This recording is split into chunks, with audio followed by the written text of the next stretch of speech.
Pria bunuh tetangga saat melayat, warga kaget disangka pelaku pulang dari kebun.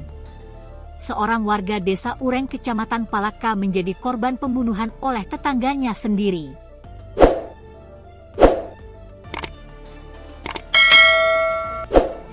Kasih Humas Polres Bone, Ibtu Rendra, saat dikonfirmasi tribundastimur.com, Rabu, 2 April 2025, membenarkan peristiwa tersebut.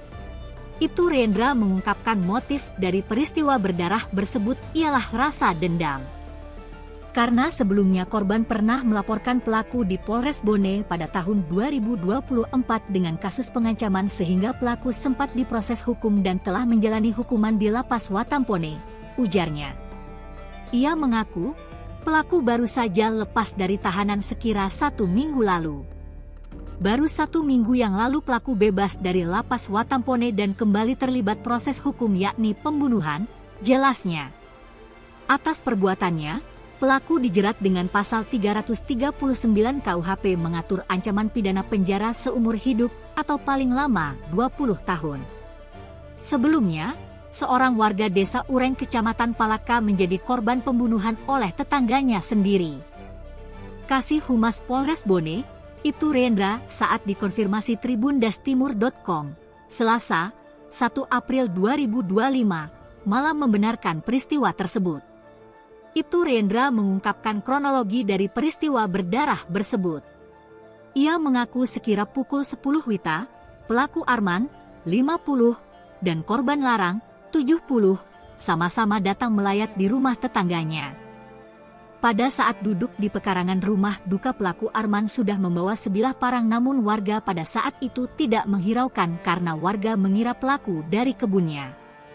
Dan sekitar pukul 11.30 WITA, korban keluar dari rumah duka menuju pekarangan rumah sambil bicara dengan warga lainnya yang dimana jarak dari posisi pelaku sekitar 7 meter, dan pada saat itu pelaku melihat korban dan langsung mendekati korban dan memarangi pada bagian leher korban, ujarnya.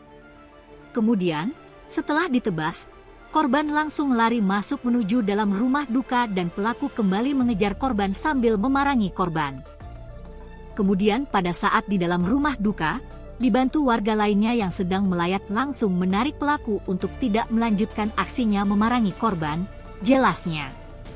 Setelah itu korban langsung dibawa ke rumah RS Umum Tentiawaru untuk dilakukan pertolongan.